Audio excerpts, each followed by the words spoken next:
클래스와 구조체와 열거형을 좀 비교를 해보도록 하겠습니다. 일단 클래스와 구조체의 공통점 먼저 보면요. 둘 다 프로퍼티, 여기 지금 하고 있는 거고요. 둘 다 프로퍼티를 정의할 수가 있고, 메소드를 정의할 수 있고, 이제 뭐 이런 건 다 알겠죠? 그 다음에 이제 여기 그 첨자, 스크립트, 서브스크립트라는 이 지금 문법이 있거든요. 그래서 이 구조체 안에 있는 지금 num이라는 배열에 접근하기 위해서 인티저형을 넣어서 인티저형으로 튀어나오게 해서 여기다 이제 num i라고 이렇게 써주면요. 지금 이 num이라는 구조체의 인스턴스를 만들어서 찍어보면 다 나오는데요. 자, 만약에 여기다가 첨자, 원래는 이렇게 첨자로 해서 지금 요 배열, 안에 있는 배열을 접근할 수가 없는데, 이제 그런 거를 접근할 수 있도록 만드는 게 이 서브스크립트라는 지금 그 문법이거든요. 어쨌든 그 서브스크립트를 할 수 있고, 그 다음에 이니셜라이저 정의할 수 있고, 익스텐션도 할 수 있고, 아까 익스텐션 하는 거 봤었죠? 그 다음에 프로토콜을 채택하는 것도 가능하죠. 자, 이게 공통점은 뭐 그냥 많으니까 뭐 그러나 보다 하는데, 이제 차이점이 더 중요하겠죠. 클래스가 구조체보다 더 갖는 특징은요, 일단 상속이 가능해요. 상속이 가능하고, 부모와 자식 간에는 이제 타입 캐스팅 이런 게 또 가능하다고 얘기를 했고요. 자, 그 다음에 이제 그 뒤에 보면 알겠지만, 이 클래스 같은 경우에는 힙에 보통 할당이 되거든요. 그러면 이제 레퍼런스 카운팅이라는 것을 해야 돼요. 그래서 이제 뭐 오토매틱 레퍼런스 카운팅에서 ARC니 뭐 이런 것도 나오고 해서 그 얘가 참조하고 있는 애를 계속 이제 카운트를 해줘야 되고 이런 이제 조금 번거로운 일인데 사실 이렇게 클래스는 어쨌든 힙에 할당이 되기 때문에 그 레퍼런스 카운팅을 해줘야 된다라고 이제 일단 알고 있으면 되겠습니다. 나중에 얘기할 기회가 있을 거예요. 자, 클래스와 구조체는 둘 다 이렇게 똑같은데, 이제 클래스를 쓰느냐, 구조체를 따라 쓰느냐에 따라 다르고요. 보통 이름은 대문자로 시작하죠. 스트럭, 레졸루션, 클래스, 이렇게 해서. 클래스는 보통 일반적으로 구조체보다는 조금 이제 복잡하게, 이제 쓰는 것들은 이제 클래스를 많이 써요. 근데 이제, 어쨌든, C++이나 이런 데서는 이제 구조체 별로 안 쓰지만, 수입돼서는 구조체도 많이 사용을 한다. 구조체는 갑 타입이고 클래스는 참조 타입입니다. 자, 우리 이제 인터뷰할 때 구조체와 클래스의 차이점이 뭡니까? 물어보면 구조체는 상속이 안 되고요. 클래스는 상속이 됩니다. 그리고 이제 그게 가장 중요한 특징이고 또 두 번째 중요한 특징은 이게 더 사실 중요할지도 모르겠네요. 구조체는 갑 타입이고 클래스는 참조 타입입니다. 라는 거예요. 자, 그래서 이거는 굉장히 중요한 예제입니다. 해보면 자, 실행을 해보면요. 지금 처음에 여기 그냥 킴의 에이지 지금 스트럭 휴먼에 이렇게 해서 리랑 킴을 넣어줬고요. 킴의 에이지와 리의 에이지를 체크해보면 둘 다 여기 초기값이 1이니까 1이 나오겠죠.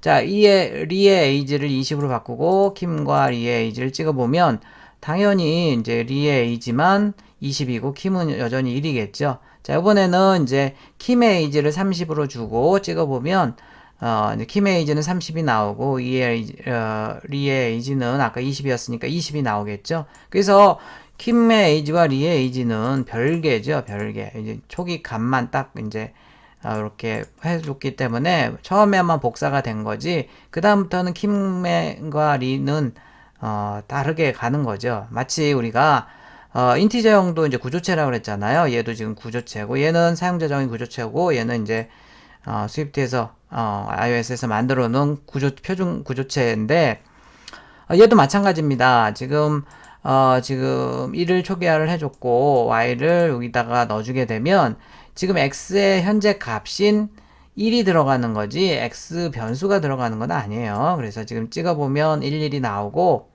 그 다음에 x를 2로 바꿔주면 x만 2가 되지 뭐 y는 초기값만 처음에 받았을 뿐이지 여전히 초기값인 1로 그대로 있는 거죠. 그 다음에 이제 y를 3으로 바꾼다라고 하면 뭐 x가 3으로 바뀌는 건 아니에요. x는 요 위에 있던 x 그대로고요. 자, 너무나 당연한 얘기죠. 값 타입은 복사할 때 새로운 데이터가 하나 생기는 건데요. 자, 이건 뭐 비교하려고 해놨으니까 이거는 지우도록 하겠습니다. 자, 그런데 내가 여기다가 스트럭, 자, 일단 실행을 해보면 스트럭일 때는 이렇게 뭐 리와 킴은 초기 값만 같을 뿐이지 그 다음부터는 이제 별개로 해서 서로 이렇게 별개입니다. 완전히. 자, 근데 제가 여기다가 클래스라고 한번 써보도록 할게요. 스트럭을 안 쓰고 클래스라고 이렇게 한번 써보면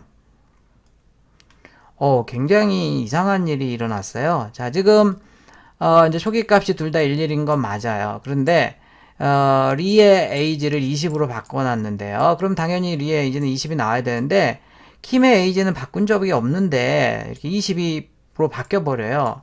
마찬가지입니다. 킴의 에이지를 여기 30으로 바꾸잖아요. 그러면 또 리의 에이지도 30으로 바뀌어요. 굉장히 이상한 결과가 나왔죠? 이상한 결과가 나왔어요. 자, 이게 바로 call by reference, 레퍼런스 타입이라는 개념입니다. 레퍼런스 타입이라는 개념이에요. 자, 어떤 거냐면 지금 값 타입이라는 것은요, 말 그대로 복사할 때 새로운 데이터가 하나 생겨요. 자, 예를 들어서 이렇게 한다 그러면요, 지금 이제 리도 새로 생기는 거예요. 리도 생겨서 초기 값만 딱 한 번 가져갔을 뿐이지 그 다음부터는 리와 킴은 별개예요. 새로운 게 하나 생겼기 때문에. 마찬가지로 여기 y가 하나 더 새로 생기잖아요. 그래서 x와 y는 초기 값만 한 번 받았을 뿐이지 x와 y는 완전히 별개로 노는 게 이 값 타입의 특징입니다. 여러분들이 일반적으로 알고 있는 타입인데요. 자, 만약에 클래스 같은 경우에는 참조 타입, 레퍼런스 타입인데 그건 뭐냐면 이렇게 생각하면 돼요. 보통 이제 클래스의 객체들, 인스턴스가 만들어지면 걔네들은 여긴 스택인데 여긴 힙에 만들어지거든요. 힙에 만들어진다는 것은 주소를 가지고 있는 거예요. 주소. 자, 그래서 이렇게 해서 이제 킴이라는 애가 휴먼의 인스턴스에 지금 주소를 가지고 있는 거거든요. 실제로 보면. 그런데 킴 이꼴 리라고 해서 이렇게 초기 값을 주고 리라는 인스턴스를 하나 만들면요. 이 리의 인스턴스도 여기 주소를 가리키고 있습니다. 그래서 실제로 얘네들은 주소를 가리키고 있는 이 레퍼런스 타입이기 때문에요. 만약에 리의 에이지를 변경했다 그러면 여기 가서 에이지를 변경한 거기 때문에 킴의 에이지도 똑같은 주소를 이렇게 참조하고 현재 지시하고 있기 때문에요. 얘도 바뀌어요. 그래서 이런 식으로 해서 계속 바뀐다는 것을 알고 있으면 되겠습니다. 그래서 참조 타입은 이렇게 복사할 때 주소가 복사되기 때문에 한 데이터의 레퍼런스가 두 개가 생기는 거예요. 그래서 킴과 리는 같은 애라고 생각하면 되겠습니다. 계속 같이 가는 거예요. 그래서 이런 것들 때문에 이제 메모리 레퍼런스 카운팅하고 뭐 이런 것들을 좀 해줘야 되고 하는데 일단 그것까지는 지금 좀 어려우니까 구조체는 이렇게 값 타입이다, 별개다, 복사돼서 각각 논다. 클래스는 참조 타입이라 이렇게 이렇게 값을 처음에 어떤 해당하는 같은 클래스의 타입으로 해서 대입을 해놓으면 초기화를 시켜놓으면 물론 이건 이제 지금 휴먼형이죠. 그러면 서로 계속 참조를 하고 있기 때문에 같이 간다 라고 생각을 하면 되겠습니다. 자, 똑같은 예제예요. 똑같은 예제고 지금 뭐 더 어렵게만 만들었을 뿐이지 레졸루션이라는 형이 있고요. 레졸루션은 구조체입니다. 이렇게 해서 자동으로 안 보이지만 멤버에서 이니셜라이즈 생긴다 그랬죠. 그 다음에 HD를 HD에다 넣었다 라고 하면 얘는 이제 구조체형이니까 각각 가는 거죠. 각각 가는 거고, 비디오 모드는 클래스니까 X 모니터라고 지금 넣어놨는데요. X 모니터를 Y 모니터에다 이렇게 넣어놓게 되면 참조 타입이기 때문에 X 모니터 여기서 Y 모니터의 값을 바꾸면 X 모니터의 값도 바뀌어요. 그래서 이거는 여러분들이 직접 한번 해보기 바랍니다. 간단한 거니까요. 이거랑 지금 똑같은 건데 조금 어렵게만 좀 만들어 놓은 예제가 되겠습니다. 자, 그러면 내가 언제 클래스를 쓰고 언제 구조체를 쓰나. 클래스는 레퍼런스 타입이고 구조체는 값 타입이라고 그랬고요. 일반적으로 구조체, 스트럭은 간단한 데이터 값들을 한데 묶어 사용하는 경우에 많이 쓰고요. 전체 덩어리 크기가 작은 경우, 복사를 통해 전달해도 좋은 경우에 구조체였습니다. 그러니까 이제 어떤 함수, 이 함수에서 저 함수로 전달할 때 클래스 같은 경우에는 주소 하나만 보내니까 빠르거든요. 그런데 이제 구조체는 값을 다 복사해서 전달해요. 근데 이제 그게 데이터가 몇 개 안 된다 그러면 굳이 뭐 복사해도 문제가 없습니다. 클래스 같은 경우에는 힙을 사용하기 때문에 또 다른 단점 그런 게 있어요. 멀티스레드 환경이라 그러면 구조체가 더 안전하다고 하고요. 구조체는 상속할 필요가 없는 경우에 사용합니다. 그러니까 이제 간단한 데이터를 하나의 묶음으로 이렇게 관리할 때는 구조체, 조금 더 복잡하고 기능도 많고 이런 것들을 했을 때는 뭐 메소드도 많고 이럴 때는 당연히 클래스를 쓰고요. 나중에 이제 자식 클래스도 상속을 해주고 뭐 이런 식으로 사용을 합니다. 클래스와 구조체의 차이가 뭐냐? 구조체는 상속이 안 됩니다. 그 다음에 클래스는 참조 타입이고 구조체는 값 타입입니다. 라고 해서 이런 거를 좀 알고 있으면 되겠습니다. 자, 그렇게 되고요. 그 다음에 이제 또 해야 될 게 바로 요 꺽쇠예요. 꺽쇠. 조금 전에 이제 어레이에서도 보고 했는데 어레이도 제네릭 구조체라고 했잖아요. 제네릭. 그래서 이 꺽쇠가 여러분들이 아마 C샵이나 자바, C++ 시간에 다 나왔을 거예요. 이 꺽쇠가 있으면 제네릭스라는 개념이 되겠고요. 그거에 대해서 이제 좀 살펴보도록 하겠습니다. 제너릭.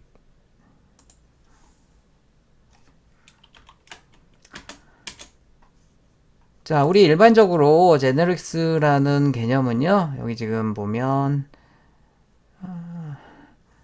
type to be specified later라고 되어 있어요. 그러니까 어떤 타입을 나중에 결정한다 이런 뜻이에요. 이게 핵심입니다. 타입을 나중에 결정한다는 개념이 제너릭이라는 개념이고요. 그래서 프로그래밍 언어마다 이제 구현하는 게 굉장히 많이 달라요. 그래서 우리 보통은 우리 C++에서 1학년 2학기 때 배운 템플릿 기억납니까? 거기서도 이렇게 꺽쇠하고 이런 거 기억이 안 날 것 같네요. 너무 오래돼서. 그리고 또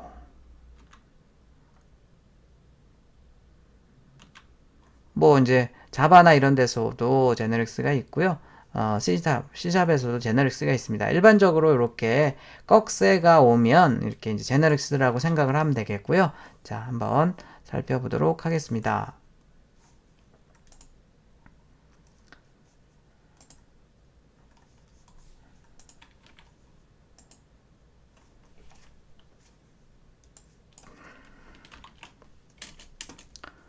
스위프트에서는 여기 지금 참고를 하면 되겠고요. 스위프트에서도 제네릭스라는 것은 가장 파워풀한 어떤 특징이다. 그리고 스위프트의 스탠다드 라이브러리들은 제네릭 코드로 많이 만들어져 있다. 그래서 우리가 인티저형의 배열을 쓸 때 이렇게 써도 되지만요. 꺽쇠에서 이렇게 쓸 수 있는 게 바로 이게 이제 제네릭이라는 얘기입니다. 여기 스위프트의 어레이를 들어가 보면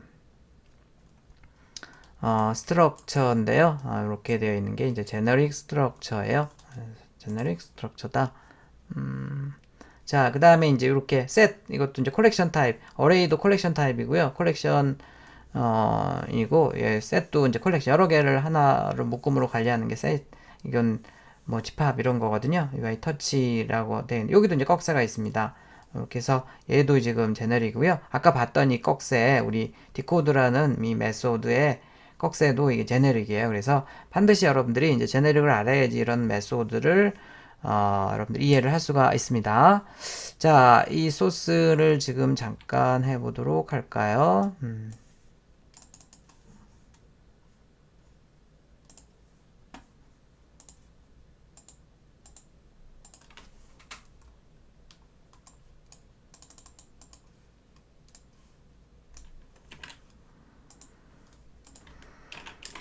자, 실행을 해보면 에러가 날 거예요. 왜냐면 야, 너 뭐냐? 이거 지금 인티저 값 받게 되어 있는데 더블형 뭐니? 라고 해서 에러가 나고요. 자, 그러면 우리 이제 이렇게 한번 해볼까요? 이거 똑같은 건데 여기 이제 더블형으로 한번 써줘 보도록 하겠습니다. 더블형으로 얘도 더블형으로 쓰고 한번 해볼게요. 신기하게 되네요. 지금 얘는 1, 2가 넘어가서 2, 1로 출력이 돼. 그냥 출력을 반대로 하는 아주 간단한 1, 2가 들어가면 반대로 출력을 하는 간단한 예제입니다. 자, 똑같은 이름인데 가능하네요. 그게 이제 자료형이 이렇게 다르기 때문에 가능합니다. 보통 이제 오버로딩이라는 개념이죠. 이런 게.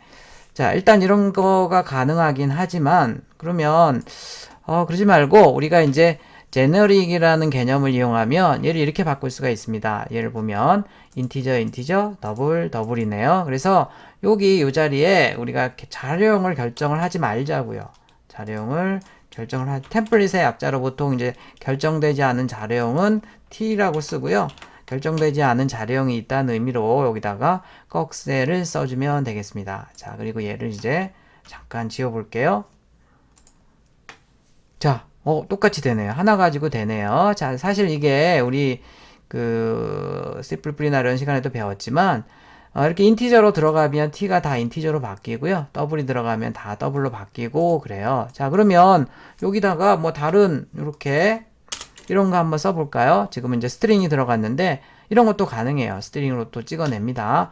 이런 식으로 얼마든지 이렇게 제너릭으로 만들어진 애가 있으면 나중에 실행할 때 결정을 하는 거죠. 실행할 때 결정을 하는 방식이 자료형을 인티저를 요때 결정하고요. 더블을 요때, 스트링을 요때 호출할 때 결정하는 방식을 제너릭이라고 얘기를 합니다.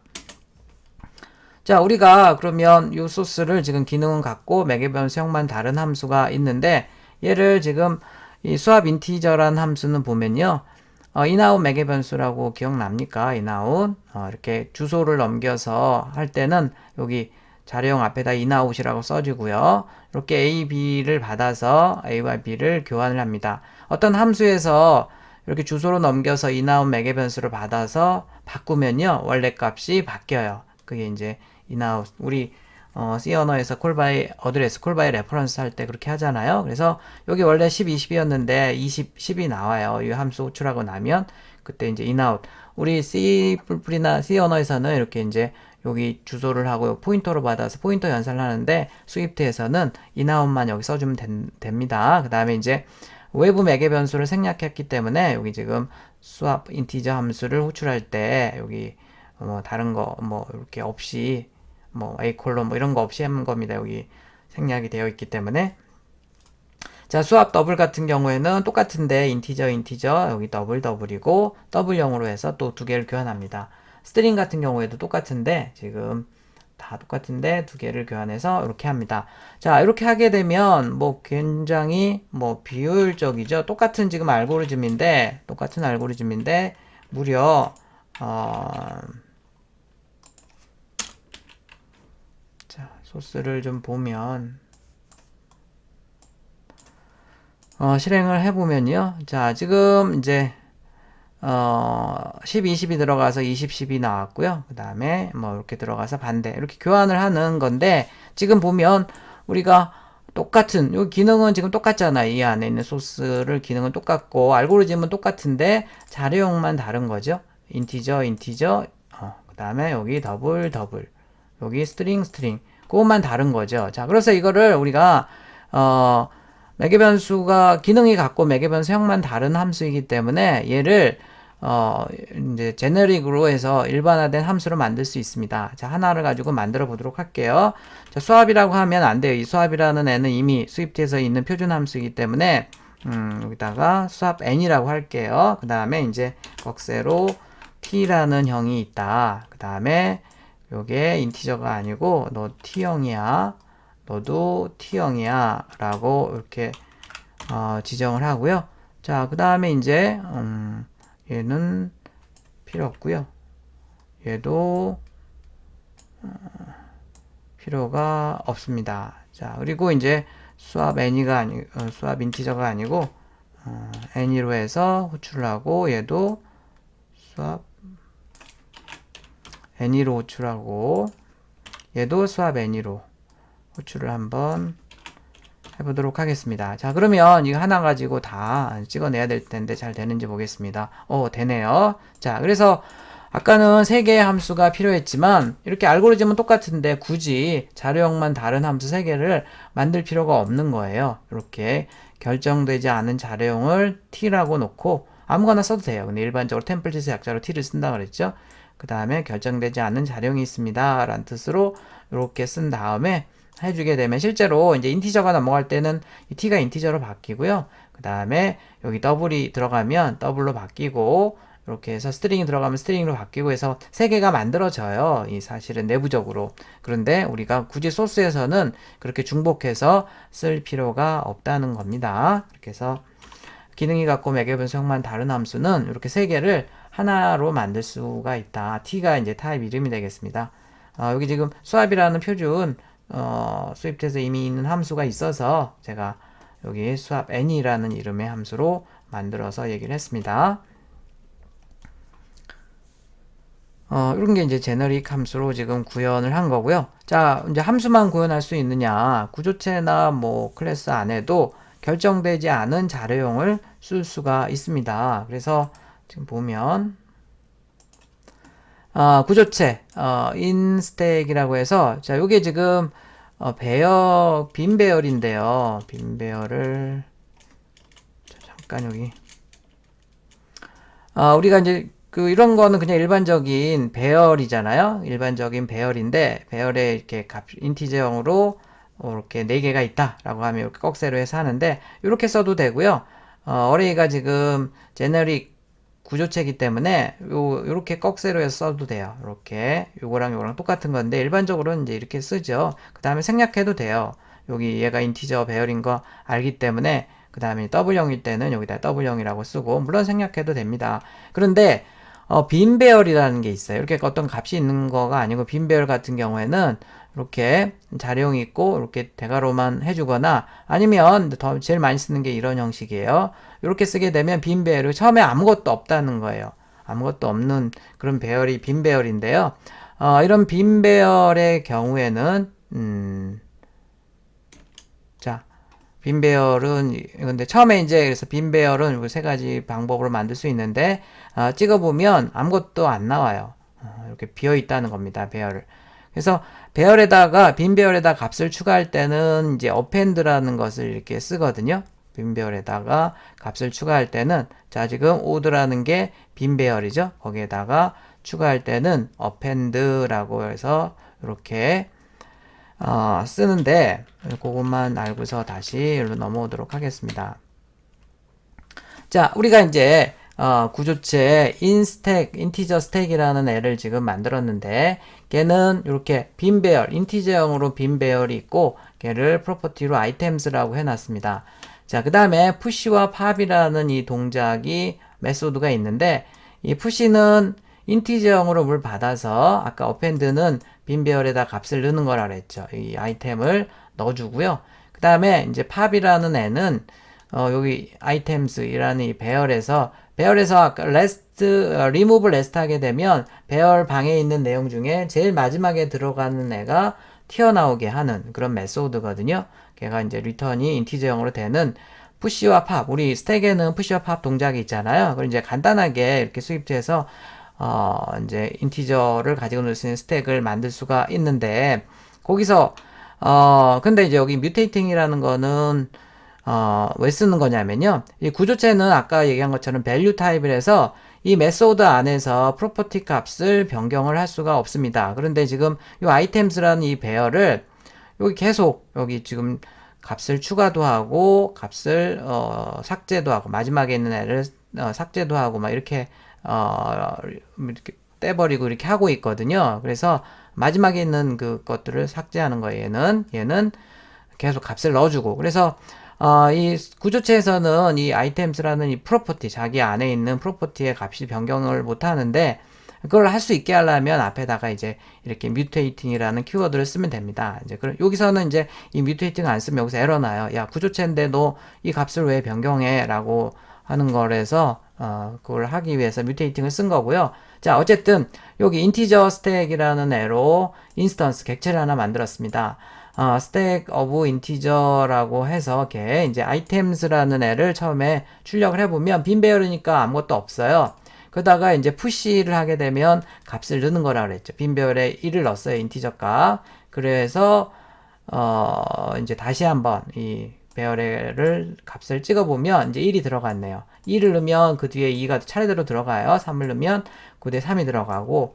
자, 그 다음에 이제 푸시 3번 했고 팝을 하게 되면 이제 제일 뒤에 있는 애가 튀어나오고 찍어보면 걔는 사라져 버렸기 때문에 1, 2만 남아 있습니다. 다시 팝을 하면 2가 튀어나오고요. 여기 지금 리턴된 애를 지금 찍어본 겁니다. 팝이라는 게 리턴되는 리턴 값이 있는 거니까. 그 다음에 찍어보면 2가 나왔기 때문에 지금 1이 있고요. 다시 한번 하게 되면 다시 빈 배열로 돌아옵니다. 자, 우리가 열심히 스택을 만들었는데 보니까 조금 아쉬움이 있어요. 무슨 아쉬움이 있냐면, 인티저만 가지고 놀 수가 있다는 거죠. 이 스택은. 스택은 우리가 푸시팝 동작은 다 똑같잖아요. 모든 자료형이. 그런데 딱 인티저로 여기 정해져 있어요. 이렇게 세 군데가. 그럼 얘도 일반적인 구조체형으로, 제네릭 구조체형으로 스트럭처로 만들 수가 있겠구나. 이런 생각이 좀 들지 않습니까? 그래서 그렇게 바꿀 수가 있어요. 자, 요 인티저 자리에 T형, 여기 인티저에 T형, 여기 인티저에 T형 하고요. 여기 구조체 인스택 다음에다가 역시 꺽쇠를 이렇게 해서 T형이라고 해주면 되겠습니다.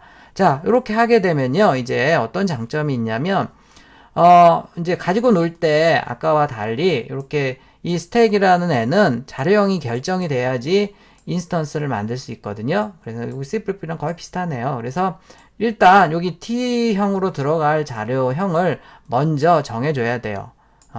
자, 이렇게 해주게 되면 T가 다 인티저로 바뀌어서 아까처럼 이런 애가 하나 찍어지는 거예요. 이렇게 찍어지는 거고, 그렇게 해서 이제 쭉 인티저를 가지고 똑같이 놀 수가 있습니다. 인티저만 가지고 놀 수 있는 게 아니고요. 여기다가 다른 형을 딱 주잖아요. 인티저형을 딱 이렇게 주면 인티저로 찍어내고, 만약에 이제 스트링을 주게 되면 여기가 스트링인 여기 해서 스트링형으로 T 3개가 다 바뀌어요. 그러면서 이제 이렇게 스트링 데이터들을 입출력을 푸시팝을 할 수 있는 이런 걸로 바뀝니다. 여러분들은 실습을 해보기 바랍니다. 그래서 이제 제너릭 구조체를 만들게 되면 여러분들이 알고리즘이 똑같은 알고리즘을 쓰면서 다양한 자료형, 인티저, 캐릭터, 더블, 뭐 다 가능하죠. 지금 여긴 인티저와 스트링형을 했는데 여러분들은 뭐 더블형도 한번 해보면 되겠죠. 더블형은 뭐 여기다 더블이라고 쓰고요. 그 다음에 이제 소점 데이터들을 넘겨주면 되겠죠. 그런 식으로 해서 제너릭 구조체를 만들게 되면 효과가 뭐 멋있는 소스를 만들 수가 있겠죠. 그래서 이제 꺽쇠가 나오면 항상 얘는 제네릭 타입인가 보다. 구조체인지 클래스인지는 모르겠지만 제네릭 타입인가 보다 라고 생각을 하면 되겠습니다. 그래서 얘를 인티저 타입으로 놓을 거야. 얘는 더블형으로 놓을 거야. 어레이를 뭐 이런 식으로 생각을 하면 되겠습니다. 컬렉션 타입이 있는데요. 뭐 일단 이 컬렉션 타입들도 다 제네릭으로 되어 있습니다. 컬렉션 타입들도 제네릭으로 다 되어 있어요. 컬렉션 타입이 3개가 있거든요. 어레이, 셋, 딕셔너리가 다 이제 컬렉션 타입인데 3개가 다 제네릭으로 되어 있다는 거. 그래서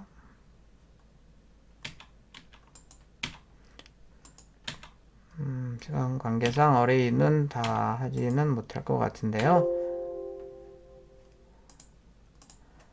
자, 그래서 보면 우리 이제 여기서 봤던 것처럼 이 꺽쇠가 있으니까 이 디코드라는 메소드도 제너릭으로 되어 있는 메소드 같아요. 그래서 여기 지금 보면 뭐 요거 T형 결정이 되지 않은 자료형이에요. 결정이 되지 않은 자료형을 이제 나중에 결정을 합니다. 우리는 이제 무비 데이터 점 뭐 타입 셀프 뭐 이런 거 썼었는데 그거는 조금 이제 수업 시간에 다시 좀 얘기를 해야 될 것 같네요. 자, 이것으로 여러분들이 지금 2주 동안 만든 소스에서 그 인터뷰할 때 가장 많이 물어보는 굉장히 중요한 문법들을 이제 설명을 했고요. 기말고사에서도 다 많이 나오는 예제들이니까 이렇게 잘 보고 반드시 실습하면서 해서 모든 실습 결과를 과제에 넣어서 제출을 해야 되는 겁니다. 네. 수고했습니다. 이걸로 마칠게요.